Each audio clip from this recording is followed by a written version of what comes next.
Hello, Internet. It is Ida Malik Aaron with a review. But before that, I went to McKay's and I got a bunch of stuff from there. This is a really big bag. So we're going to go through what's in here. Some of this stuff might surprise you. You're probably going to think, wow, why would you do that? The first things in here is the final M. Night Shyamalan movie and my piece. You know, it's the final piece of the M. Night Shyamalan puzzle, because I reviewed every single M. Night Shyamalan movie from The Sixth Sense to Split, other than this movie. That is Unbreakable. I finally found this movie. I kind of wanted just a normal DVD, case, but this is the best I got, so I'm going to have to stick with it. Yeah. And considering Glass, which is going to be coming out in January, because that movie is going to be a combination sequel of both this and Split, it'll only be appropriate to review this before it comes out. I don't know when that will happen, but it'll happen eventually. Next up, something I actually wanted to get for a while. Batman Under the Red Hood. If the DCU ever wants to improve, if it ever wants to get its loyalty back after the disaster known as Justice League, I suggest maybe looking at this as a bit of inspiration. Actually, that's a terrible thing because they might screw it up. But, this is a really good story, based off the comics. The one there, the Joker literally he beat Jason Todd to near death with a crowbar. That's pretty brutal, and everyone knows that. It's one of the most iconic moments in comic book history, because people didn't like Jason Todd and they wanted him gone, and so they just killed them off in the most violent way. I'm like, jeez. That is just So yeah, that's Under the Red Hood. Next up is a sequel to one of my favorite movies, 300: Rise of an Empire. I mainly got this because I was just like, you know what? I already have the original. Might as well do this too. And although this movie is inferior to the original, it's still entertaining.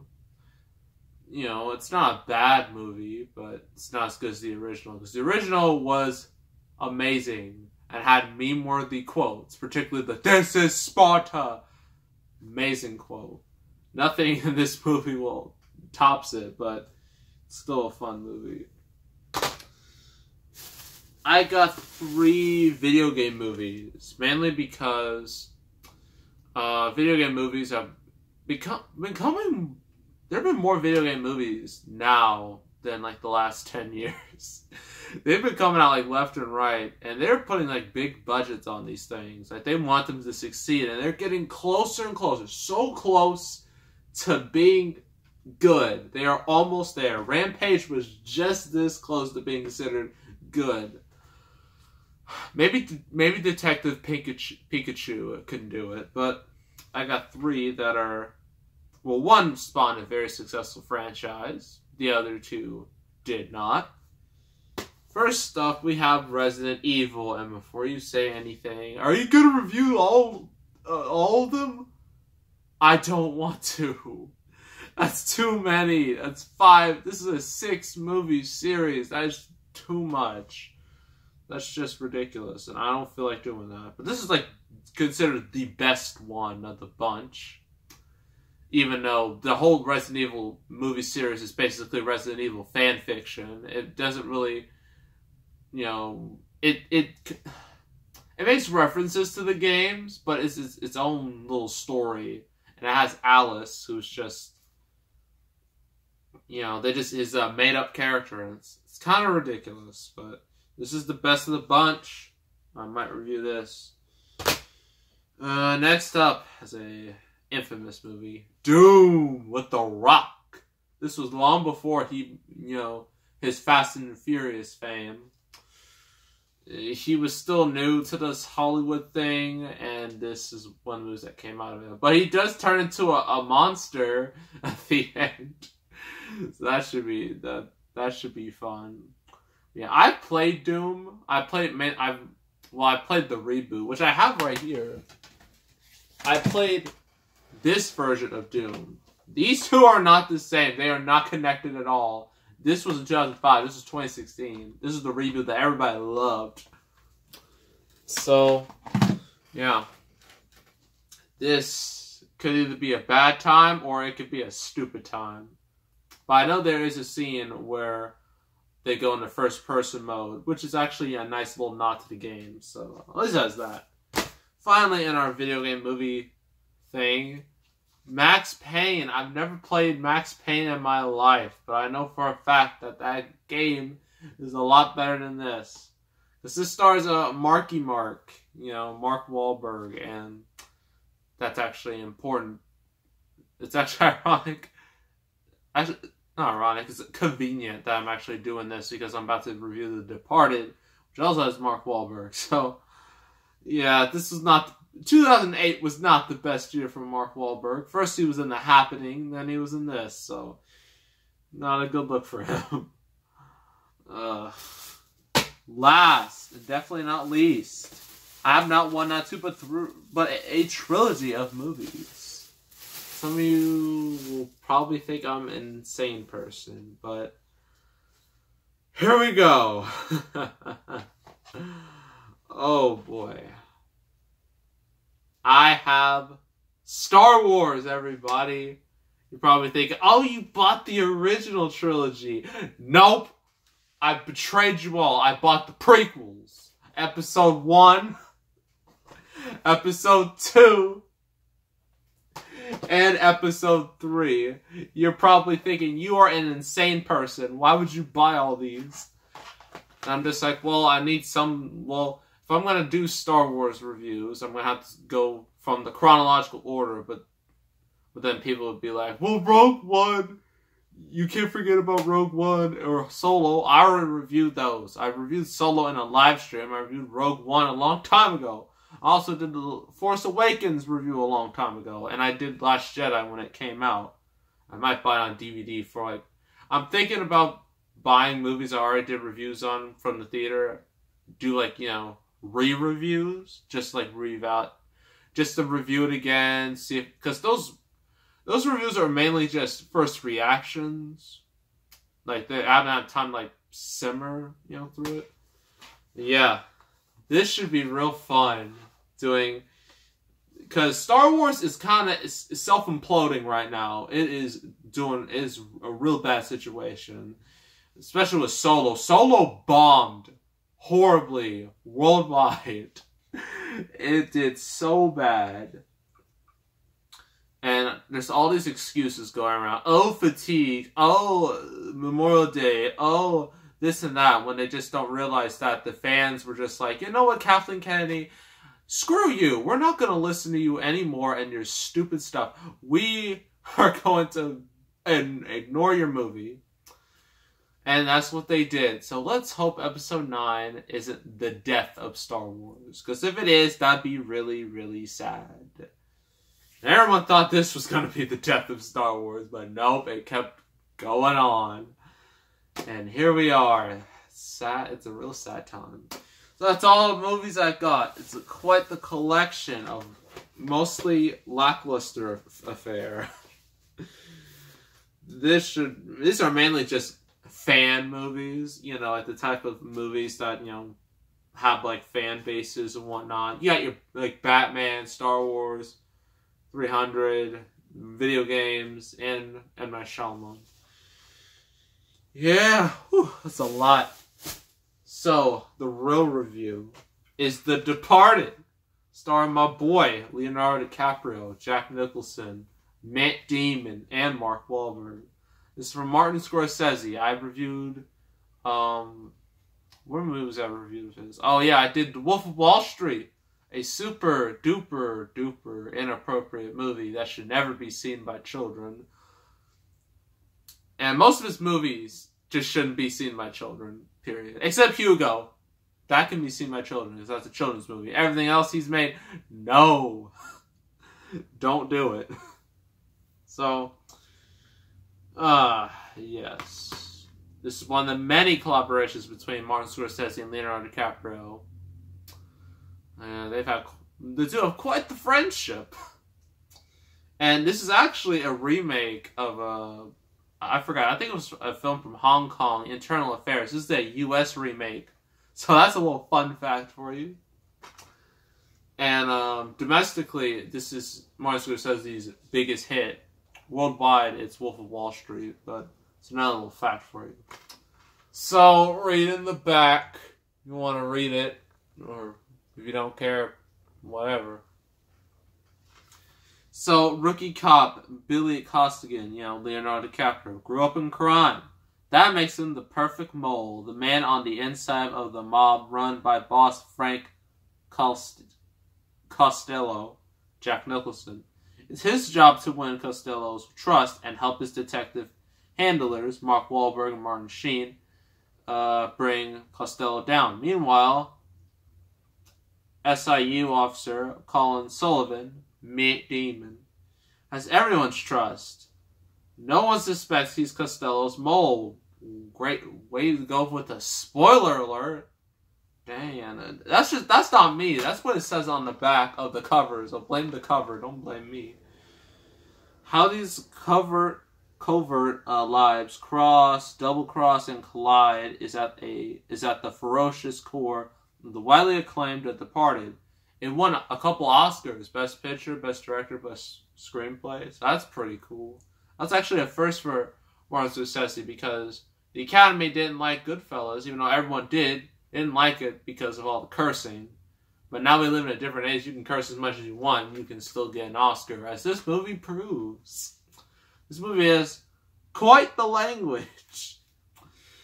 So Martin Scorsese directs, guiding a cast for the ages in a visceral tale of crime and consequences. This is a searing, can't look away filmmaking, like staring into the eyes of a con or a cop with a gun.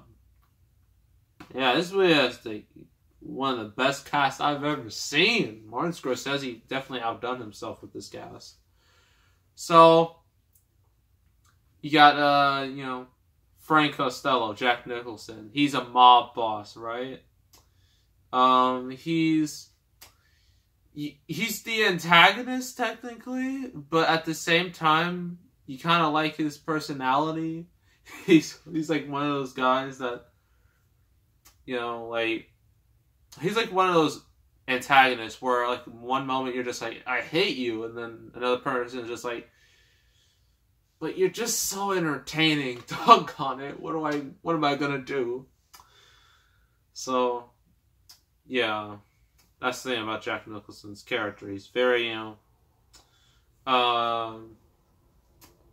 one of those, he's kind of a lovable bad guy. Kind of like, I don't know. I guess in wrestling, there are actually a ton of them because fans don't work the same they used to. They don't boo the bad guy and cheer the good guy. No, it doesn't work that way anymore. They'll cheer and boo whoever they want. Whoever they like and whoever they don't like. Because, for example, Roman Reigns, he's a good guy, but fans boo him all the time. And he deserves those boos because his booking is trash and he's supposed to be the face of the company. Meanwhile, you got guys like Miz, Kevin Owens, Sami Zayn, guys that have been on, Braun Strowman back when he was a heel, guys who are on my show. They are all, well, Braun was a heel. Miz, Owens, and Zayn are still heels. They are loved by fans because they have charisma. That's what Jack Nicholson has. He has charisma. If you have charisma, people are going to like you. Or they're going to be invested in what you have to say. So that's a little thing. Leonardo DiCaprio, his character. So, yeah, you got Leonardo DiCaprio. He is, well, they're both, like, he's pretending to be a mole while he is actually being a mole. Got it? Being a mole is basically just basically you're in, like in the movie, like Matt Damon, he's part of the police force, but he's also a part of the gang, so he's on two sides, and he basically helps out, Jack Nicholson. Leonardo DiCaprio, well, he's just pretending. And in the middle of all this, the feud between these two, they're both in love with the same woman. So that always ends well. It really doesn't. It really doesn't for either, because, well, now I'm not going to spoil the end, but, with the ending, one, it's graphic. Two, you don't see it coming, like, at first glance. You'll be surprised how many people just, get shot. You'll be surprised, how it happens. I don't know, I was surprised how it happened. So pros and cons. Pros, the acting. Obviously, look at this cast. How can you go wrong with a cast like this? Leonardo DiCaprio is just good at everything. It's a shame he wasn't nominated for an Oscar. A shame. Travesty. It would take him another decade to win the freaking thing. And now he doesn't have to act anymore because he achieved his goal. But unfortunately, it also killed the meme that he can't win an Oscar, unfortunately, which is really sad. Jack Nicholson, as I already said, his character has quite the charisma to him. You want to boo him, you want to be like, you want him to die, but at the same time, you're just so invested in what he's doing, and you're just like, it's like, man, you're hard to love, but you're harder to hate sometimes. Matt Damon, he's pretty good in most movies. This is one of those movies where he's pretty good at his role. Mark Wahlberg, sure, Mark Wahlberg's been in some crap movies, like The Happening, and Max Payne, and Transformers 4 and 5. But when he has a good script to work with, he can really, deliver a great performance. And this is, while he doesn't have the biggest role in the movie, in the end, let's just say his role is a lot bigger than you think it is. Because it may seem small, but as the movie goes on, you see he's not quite a small character in the end. The acting, the dialogue, the script, it's all great. Music is alright. It's not a huge deal. Cons. Some people might think, oh, this movie's too long. Oh, this movie's too gory. Oh, this movie has too many curse words. This is a Martin Scorsese movie. I'm sorry, but if that's not your cup of tea, then don't watch this movie. Watch Hugo, because that's not, that's not Martin, because Hugo is outside of Martin Scorsese's bread and butter. Like, his bread and butter is violence, cursing, and crime. That's the three things that makes his movie so iconic. And Leonardo DiCaprio. That's what he likes. And yeah. This movie is really, really good. I highly recommend it. And I'm going to give it a 9 out of 10. A really, really good movie. If you don't like, as I already said, if you don't like blood, if you don't like cursing, and if you don't like long movies, don't watch this. If you don't care, if you want good quality content, watch this. Find this at your nearest store, download it, buy online, I don't care. Watch this movie. It's really good. Next review. I think it's a movie I just recently got. It's not any of these movies. It's none of these. I'm just going to tell you right now. They'll come eventually. But actually, I need to check first. Oh boy. My childhood again. So, just like Ant Bully. Which someone watched the whole video. I don't know why, but someone did. It's kind of thank you. It's a little weird because that video got more views than my movie reviews usually get, which is kind of odd. I guess because it's nostalgic. I guess it was nostalgic for me, but this is another kids movie that's nostalgic, but it's a lot more well known because it was actually a success, and that is Robots. Yes, Robots. That'll be the next review. So make sure to subscribe, like this video, leave a comment, and I will see you all next time. And I am out.